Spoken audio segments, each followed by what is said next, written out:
Kalyan Jewelers celebrating 200 showrooms. Visit now for exciting offers. നിഗമ്പറിന്റെ introduction അതിന്റെ full credit അത് സന്തോഷമായിട്ടാണ്. പിന്നെ നമ്മൾ ചെയ്തു കൊടുത്തു, അത് ഇന്ന രീതിക്ക് എനിക്ക് വേണമെന്നുള്ളതൊക്കെ നമ്മൾ ചെയ്തു. പക്ഷേ നമുക്ക് ഒരു ഇൻട്രോ പറഞ്ഞ് ചോദിച്ചാൽ എനിക്ക് ഒരു ദിവസം ഇങ്ങനെ പറയാം, അല്ലെ നമ്മൾ മുമ്പൊന്നും ഡിസ്കഷനിലോ ഒന്നും പറഞ്ഞില്ല. എനിക്ക് ബ്ലാക്ക് നമ്മളെ എത്ര ബ്ലാക്ക് ഉണ്ട്, ഞാൻ പറഞ്ഞു റെഡും ബ്ലാക്കും നമ്മൾ ആ കളറിക്കൊക്കെ വെച്ച് വെച്ചാൽ ഒരു 10-50 മീറ്റർ ഉണ്ട്, എനിക്ക് ഒരു 10-400 മീറ്റർ വേണം. അത് പുള്ളി അങ്ങനെയാണ്. ഒരു പുഴയെന്നൊക്കെ പറഞ്ഞാൽ കലാഭമണി കൊട്ടിപ്പാടണം എന്നൊക്കെ പറഞ്ഞാൽ വരിക്കാശ്ശേരി മനയുടെ മുറ്റത്ത് പ്ലാസ്റ്റിക് ഷീറ്റ് അങ്ങോട്ട് ഇട്ട് മണ്ണിട്ട് വെള്ളം അങ്ങോട്ട് ഒഴിച്ചിട്ട് ലൈറ്റപ്പ് മരത്തിനുമൊക്കെ വെള്ളം അടിച്ചിട്ട് ലൈറ്റപ്പ് ചെയ്ത് ആ മരം അതിൽ കൂടെ അതിൻ്റെ ഷാഡോ വരുമ്പോഴത്തേക്ക് ക്യാമറയിൽ കൂടെ വിളിച്ചിട്ട് പുള്ളി കാണിച്ചു തന്നു. ഇപ്പൊ എങ്ങനെയുണ്ട് രഞ്ജിത്തേട്ടൻ പിന്നെ ഈ കഥ മൊത്തം അങ്ങനെ പിന്നീട് രഞ്ജിത്തേട്ടൻ ഡയറക്ഷൻ ആയതിനു ശേഷം അങ്ങനെ പറയില്ല. അപ്പൊ കഥാപാത്രത്തിന്റെ രീതിയും കാര്യമൊക്കെ ഒന്ന് പറഞ്ഞു പറഞ്ഞിട്ടുണ്ട്. പറഞ്ഞു മമ്മൂക്ക് ഒരു ഷർട്ട് ഒരു കാര്യം എനിക്ക് ഫസ്റ്റിലൊരു ഷർട്ട് വെച്ച് മമ്മൂക്കയ്ക്ക് എങ്ങനെയാണ് ഇടേണ്ട ഒരു ഷർട്ട് എനിക്ക് തച്ചുണ്ട്.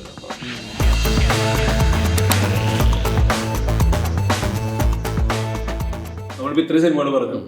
കുറച്ച് മുന്നോട്ട് വരികയാണെങ്കിൽ ഈ ക്ലാസ്മേറ്റ്സിലെ എനിക്ക് തോന്നുന്നു എന്റെ കൽബിലെ വെണ്ണിലാവ് പാട്ടിന്റെ സമയത്ത് മുരളിട്ടിരിക്കുന്ന ഷർട്ട്, ആ ഷർട്ട് ഇപ്പോഴും റീലുകളിലൊക്കെ വരുമ്പോഴും നമുക്ക് അന്നും കാണുമ്പോൾ ഈ ഒരു പ്രിന്റ് ഭയങ്കര നോട്ടീസ് ചെയ്തതായിരുന്നു.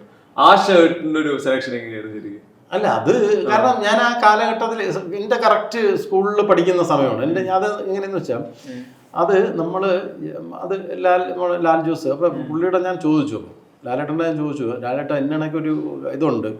അപ്പം നമ്മുടെ അവിടെ ഒരു ക്രിസ്ത്യൻ ഫാമിലി ഉണ്ട്. അന്ന് നമ്മുടെ വെഞ്ഞാറമൂട് സ്കൂളിൽ ഹൈസ്കൂളിൽ പഠിക്കാൻ വരുന്നവർ അവർ ആ ഒരു ഫാമിലിയിൽ ആ കുട്ടി ഗൗണൊക്കെ ഇട്ട് വരും. ഇത് കണക്കൊരു അത് ഇട്ട് വരികയും ചെയ്യും, അതേ കണക്ക് ഒരു ഇതുമുണ്ട്. അപ്പോൾ ഞാൻ പറഞ്ഞു അത് ക്രിസ്ത്യൻ ആണ് അതിൻ്റെ ഒരു പാറ്റേൺ, പക്ഷേ എന്നാലും എനിക്ക് ആ ഒരു ക്യാരക്ടർ കൂടെ. അപ്പോൾ അതിൽ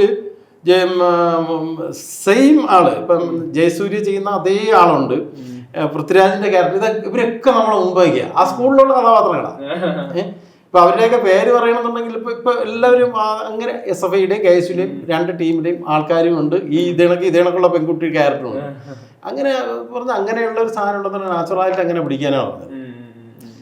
അത് പുള്ളി അപ്പോൾ അതിന് ആ ഫുൾ അതും ഇതേണക്ക് തന്നെ ഫ്രീഡം കിട്ടും. അപ്പം ഞാൻ എന്ത് ചെയ്തെന്ന് വേറെ നോക്കില്ല. അപ്പം അവരൊക്കെ യൂസ് ചെയ്തിരുന്ന സാധനം പിന്നെ നമ്മൾ സിനിമയുടേതായ ഒരു കോമ്പിനേഷന് വേണ്ടിയിട്ട് കുറച്ച് കാര്യങ്ങൾ ഇങ്ങോട്ട് മാറ്റിയിട്ടുണ്ട്.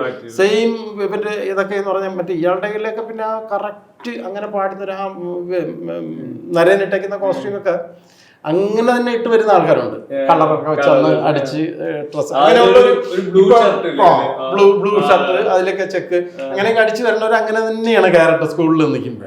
അപ്പൊ സ്കൂളിൽ നിന്ന് നമ്മൾ മെമ്മറി എടുത്തിട്ട് നമ്മൾ ഇങ്ങോട്ട് കോളേജിലേക്ക് ഞാൻ ഇങ്ങോട്ട് ഫുൾ അതേ രീതിക്കുള്ള കഥാപാത്രങ്ങളെ കണ്ടുകൊണ്ട് ഇങ്ങോട്ട് സെറ്റപ്പ് മാറ്റി വെച്ചതാണ്.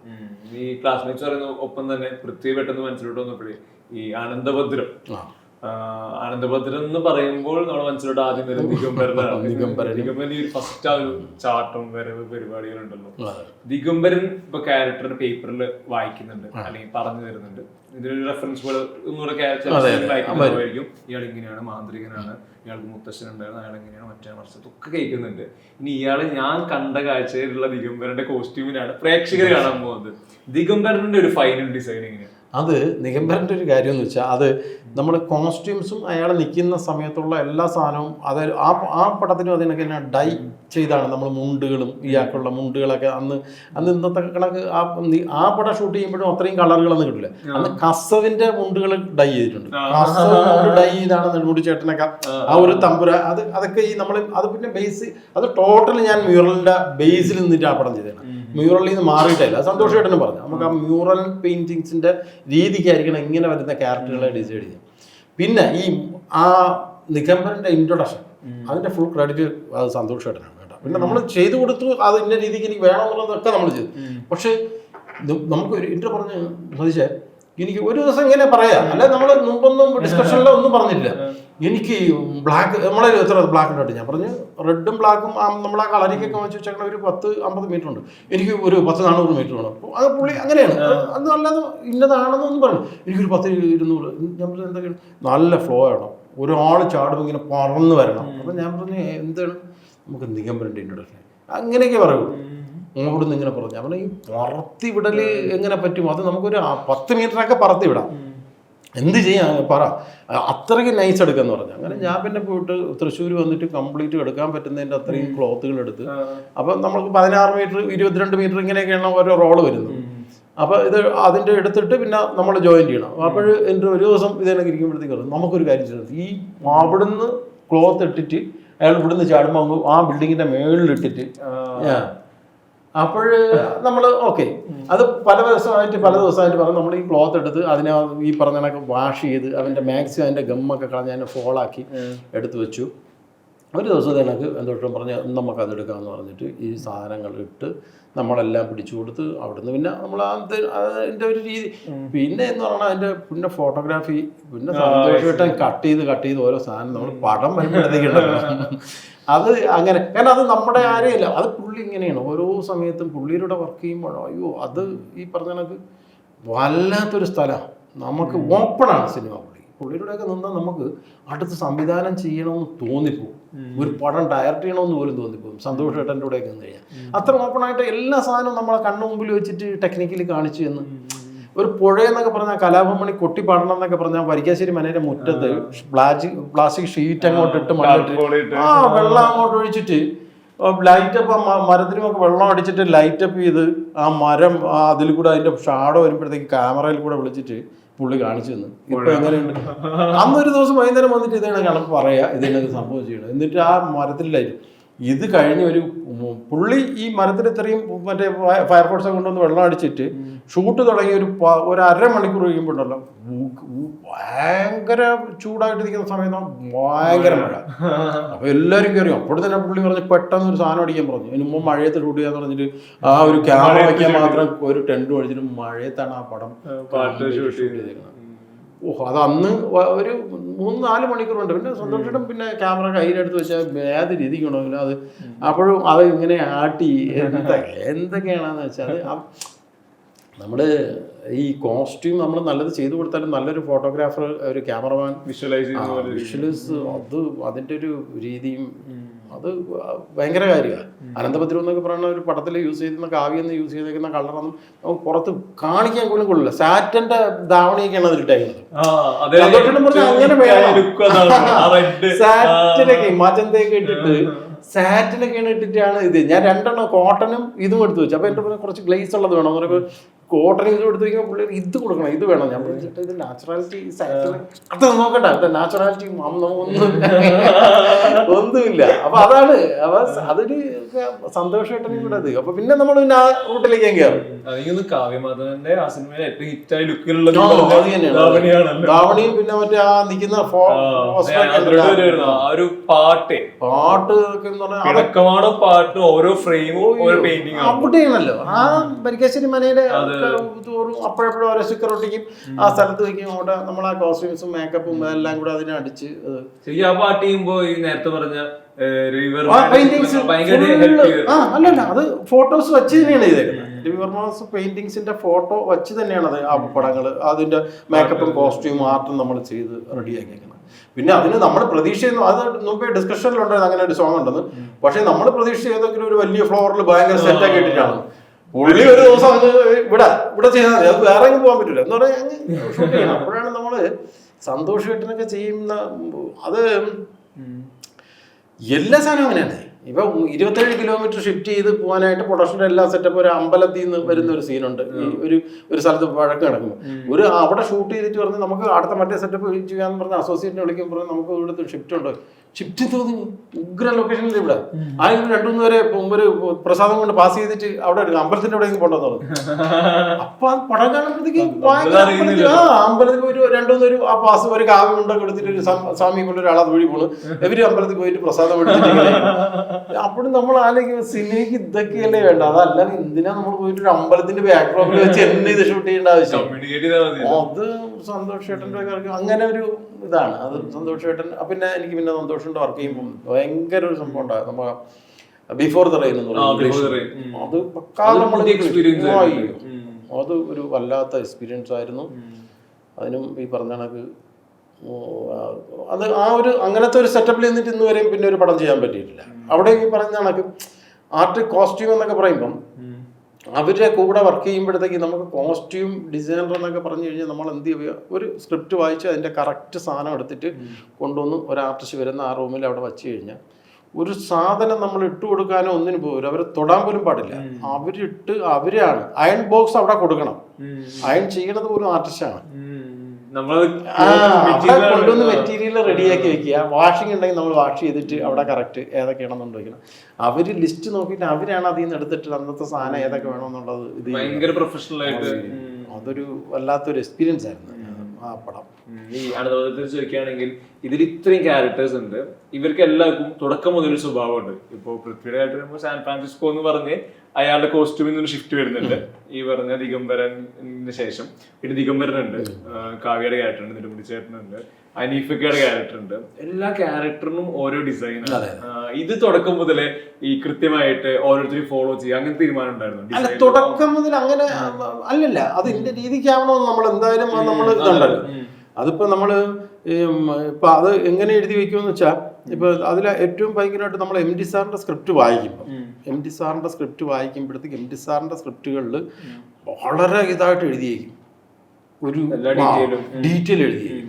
കടുക്കനിട്ടാണെങ്കിൽ അത് ഇന്ന രീതിക്കാണെങ്കിൽ അത് ഇന്ന രീതിക്ക് വീനൊക്കെ ആയിരിക്കണം ലൈനുള്ളത്, അത് ഡീറ്റെയിൽ എഴുതിയ സ്ക്രിപ്റ്റാണ്. ഇപ്പോൾ ദയൊക്കെ ചെയ്യുമ്പോൾ എന്ന് പറഞ്ഞാൽ ദയൊക്കെ സ്ക്രിപ്റ്റ് ഇരുന്ന് വായിക്കുമ്പം നമ്മൾ അതിൽ കാണും എന്തെങ്കിലും, അത് നമുക്ക് ഡിസൈഡ് ചെയ്യാം, പക്ഷെ എല്ലാ സാധനവും അതിലുണ്ടാവും.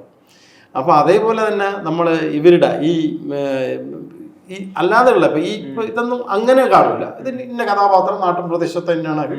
ചിലപ്പോൾ രുദ്രാക്ഷം ഒരു മാല ഇട്ടതെന്നൊക്കെ നമ്മൾ എഴുതിയേക്കും.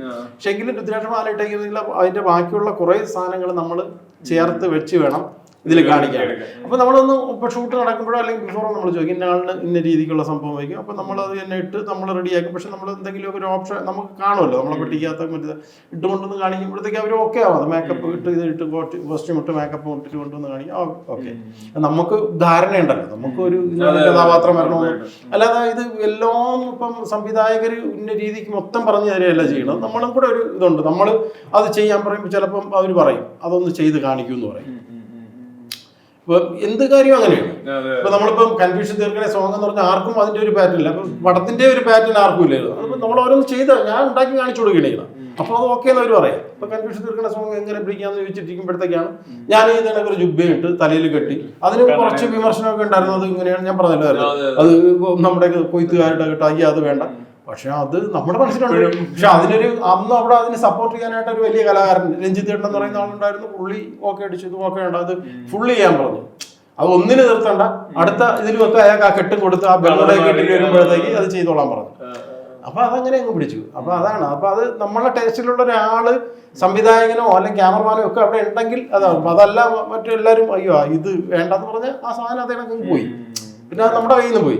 അപ്പൊ നമ്മൾ എന്താണെന്ന് വെച്ചാൽ ഒരു കോസ്റ്റ്യൂം ഡിസൈനർ ആയാലും ഒരു മ്യൂസിക് ഡയറക്ടർ ആയാലും അവർക്കൊരു കഥാപാത്രത്തിൽ അവരുടെ ചെയ്യുന്ന ജോലിയിൽ ഒരു ധാരണ ഉണ്ടാവും. അതല്ലാത്തൊരു ആരും നിൽക്കൂല, ഫീൽഡിൽ നിൽക്കാനും പറ്റില്ല. എന്തെങ്കിലും ഒരു ധാരണ ഉള്ളവരെ നിൽക്കുകയുള്ളൂ എപ്പോഴും. അപ്പൊ നമ്മളിലും ഉണ്ടാവും. അപ്പൊ അത് നമ്മൾ കൊണ്ടുവരുമ്പോഴത്തേക്ക് ചിലപ്പം ആവണമെന്നില്ല, പക്ഷെ എങ്കിലും അതിനെ സപ്പോർട്ട് ചെയ്ത് കഴിഞ്ഞാൽ ചിലപ്പോൾ അത് വിജയിച്ചേക്കാം. അപ്പൊ അതിൽ ചോദിക്കാനുള്ളത് രഞ്ജിത്ത് പറഞ്ഞപ്പോഴേ ഈ ബ്ലാക്കിലെ ഷൺമുഖൻ ത്രൂ ഔട്ട് അയാളുടെ ഷർട്ടിന് ഒരു പാറ്റേൺ ഉണ്ട്. ക്ലിന്റ് ഈസ്റ്റ്വുഡിന്റെ ഫാനാന്ന് പറയുന്നുണ്ട്. കഴുത്തില് ചെയിൻ ലോക്കറ്റ്. ഈ ഷൺമുഖൻ ഫസ്റ്റ് കേൾക്കുമ്പോൾ ഫസ്റ്റ് ഷൺമുഖൻ കേൾക്കുമ്പോഴത്തേക്ക് എന്റെ ഇതേണക്ക് രഞ്ജിത്ത് ചേട്ടൻ വിളിച്ചിട്ട് ഗോകുലം പാർക്കിൽ വിളിച്ചിട്ട് ഇതിനൊക്കെ ഒരു ഇതുണ്ട്. നീ അപ്പൊ സബ്ജക്റ്റിന്റെ ഒരു രഞ്ജിത്തേട്ടൻ പിന്നെ ഈ കഥ മൊത്തം അങ്ങനെ പിന്നീട് രഞ്ജിത്തേട്ടൻ ഡയറക്ഷൻ ആയതിനു ശേഷം അങ്ങനെ പറയില്ല. അപ്പൊ കഥാപാത്രത്തിന്റെ രീതിയും കാര്യമൊക്കെ ഒന്ന് പറഞ്ഞിട്ട് എന്റെ പറഞ്ഞു മമ്മൂക്ക് ഒരു ഷർട്ട് ചെയ്യും, ഒരു കാര്യം ചെയ്യും, എനിക്ക് ഫസ്റ്റിലൊരു ഷർട്ട് തയ്ച്ചു, മമ്മൂക്കയ്ക്ക് എങ്ങനെയാണ് ഇടേണ്ട ഒരു ഷർട്ട് എനിക്ക് തച്ചുകൊണ്ട് വരാൻ പറഞ്ഞു. അങ്ങനെയാണ് ഞാൻ വന്നിട്ട് ഒരു ക്ലോത്ത് എടുത്തിട്ട് രഞ്ജിത്ത് ചേട്ടനെ അത് കറക്റ്റ് സ്റ്റിച്ച് ചെയ്ത് രഞ്ജിത്ത് ചേട്ടനോട് കോവിലും പാർക്കിൽ വളരെ തൊട്ടടുത്ത ദിവസം തന്നെ കൊണ്ടുപോയി കൊടുത്ത് രഞ്ജിത്ത് ചേട്ടൻ അത് ഓക്കെ ഈ സാധനമാണ് വേണ്ടത്. പിന്നെ അപ്പോൾ അയാൾ പാൻറ് ഇടുമ്പോഴത്തേക്ക് ഇന്ന രീതിക്കുള്ള സ്റ്റൈലാക്കണം, ആക്സസറീസും. അപ്പോൾ രഞ്ജിത്ത് ചേട്ടൻ ഈ സാധനം കൊണ്ട് തന്നെ മമ്മൂക്കയുടെ അവിടെ പോയി. എനിക്കതൊന്നും മമ്മൂക്ക അന്ന് ഇടിയിച്ച് അതിൻ്റെ കാര്യം പറഞ്ഞിട്ട് എൻ്റെ പറഞ്ഞ അതാണ്. മമ്മൂക്കയുടെ കോസ്റ്റ്യൂം ഡിസൈനർ വരും, അവൻ്റെ കംപ്ലീറ്റ് സാധനങ്ങളും അവർക്ക് ഡൈ ചെയ്ത് ആണെങ്കിലോ കളർ ഉദ്ദേശിക്കുന്ന കളർ നിന്റെ എന്ത് പാറ്റേൺ ആണെന്ന് നോക്കിയിട്ട് സതീഷ് എല്ലാ കാര്യങ്ങളിലും നോക്കി അത് കറക്റ്റ് ചെയ്ത് കളർ ചെയ്ത് കൊടുക്കണമെന്ന് പറഞ്ഞു. ഞാൻ പറഞ്ഞു ഓക്കെ പറഞ്ഞു. എല്ലാ സാധനവും അങ്ങനെ തന്നെ. അന്ന് ബാലു എന്ന് പറയുന്ന ഒരു പയ്യനായിരുന്നു മമ്മൂക്കയുടെ അവിടെ നിന്ന്.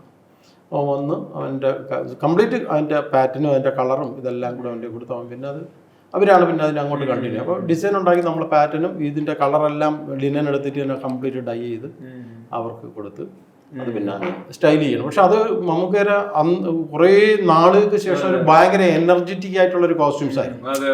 കാരണം പിന്നെ അത് അങ്ങനെയാണല്ലോ ആ ക്യാരക്ടറിന്റെ ഒരു സ്വഭാവവും രീതിയും ഒക്കെ വെച്ചപ്പോഴത്തേക്ക് അതിന് അങ്ങനെ അങ്ങ് അതങ്ങ് അപ്ലൈ.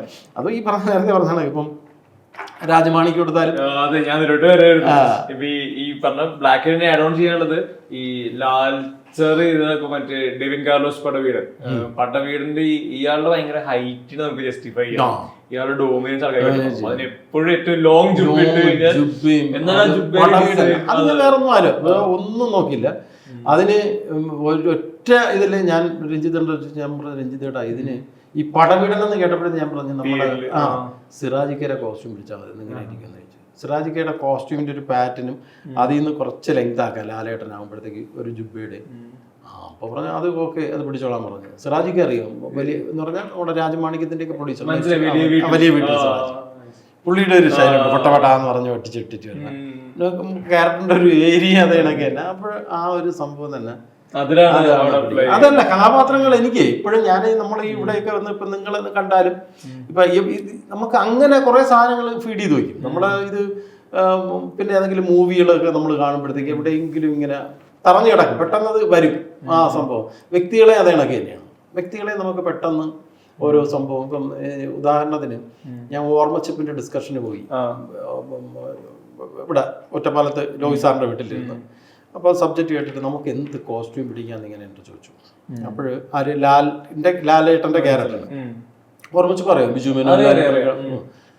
അപ്പോഴും ഞാൻ പറഞ്ഞു നമുക്ക് ഈ സബ്ജക്റ്റ് ഒക്കെ കേട്ടിട്ട് ഞാൻ പറഞ്ഞു നമ്മളെ ക്യാമറ വേണം സാറിൻ്റെ സ്റ്റൈൽ. വേറെ ഒന്നുമല്ല, ഒരാളിനെ റെഡിയാക്കി എടുക്കാനുണ്ടാവും എന്നുള്ള ഒരു ബുദ്ധിമുട്ടുണ്ട്. ബെല്ലാരി രാജ അപ്പൊ നല്ല ഹാർഡ് ഭയങ്കര ഒരു ടഫ് സാധനമാണ്, പവറാണ്. അപ്പൊ ഈ ഒരു കോമ്പിനേഷനിലാണ് സാധനം പിടിച്ചത്.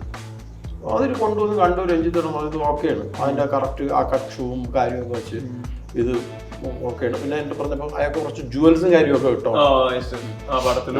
അപ്പോൾ അത് ഇട്ടയക്കാൻ പറഞ്ഞു.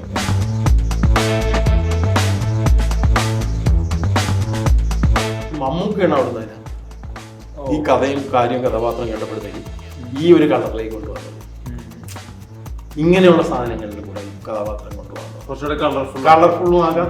ഈ സ്ലാങ്ങും മൊത്തം കാര്യങ്ങളും ഇങ്ങനെ ആക്കി അതിന്റെ ഒരു മാറ്റമാണ്.